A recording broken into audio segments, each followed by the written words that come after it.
In this video, we're going to create some hinges and a doorknob for this door. I'll start at the top of my layer order, putting in a new layer, and I'll hit M on the keyboard to get my marquee. I'll set the elliptical marquee. Holding the shift, I'll drag a circular marquee, and I'm going to fill it with 149% red, green, blue, which is pretty close to 50% gray. Once I've got that, I'll hit Option Delete, or I'll use my paint bucket to fill it. I'll deselect. I'm going to put the inner glow on it, setting it for black and multiply. I'll play with the opacity and the size of it, put some roundness into this. Now I've set for multiply, I've got the opacity at about 54, and I've got the size at about 75, and I'm going to right click and I'm going to rasterize it. Now we're going to use the dodge and burn tool to add some more values. Hitting O on the keyboard, I'll go to the dodge tool. I'll right click and make sure the hardness is set for 0, and I'll bump up the scale. We'd have to imagine the light source for this would be up at the top of a ceiling in a room. I'll set the exposure for 30%, and I'll make my brush size about 125, and I'll click up towards the top more. I'll reduce the scale of the brush to about 80, and I'll click again. And we can see now that we've got a pretty good range of value that would imply this is a kind of a doorknob shape. I'll reduce it one more time to about 60, and I'll put a little bit more white on there. I'll put it over the panel for the doorknob. I'll hit Command T. Holding my Option key, I'll scale it down. And I'll go over to the layer named knob, and either I'll go to FX or double click on the gray of the layer and introduce the drop shadow. I've set the angle at about 125. The blend mode is multiply. I've got the opacity at about 69 or 70% right now. And I'm going to change the distance. I'm going to change the size and soften it to about 12.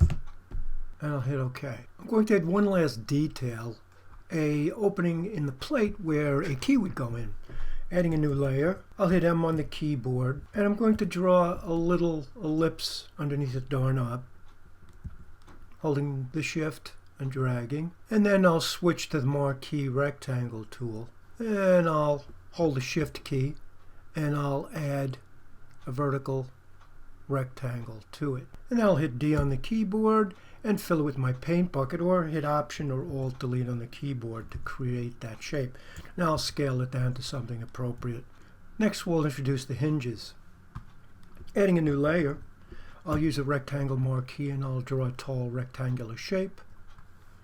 And I'll fill it with the gray we've been using. And like the doorknob, I'll go to Layers and double click on the layer, or go to FX and put the inner glow on it. I'll reduce the size, click OK, and I'll right click and choose Rasterize Layer. Now I don't want the inner glow at the top and the bottom. I'll hit the marquee tool and I'll marquee select what I want to keep, eliminating the top and bottom pieces. I'll invert the selection by going to Select Inverse, or Command Shift I or Control Shift I, and I'll hit Delete and deselect. I'll taper it by hitting Command T, and I'll just make it taller. I'll zoom in, and I'll hit O on the keyboard. We're going to use the dodge and burn tool. I'll start by reducing the brush, and I've got the brush size about 30, the exposure is 100%. I'm going to reduce the exposure to about 50 to start. I'll click above the center of the shape. Holding the shift, I'll drag through.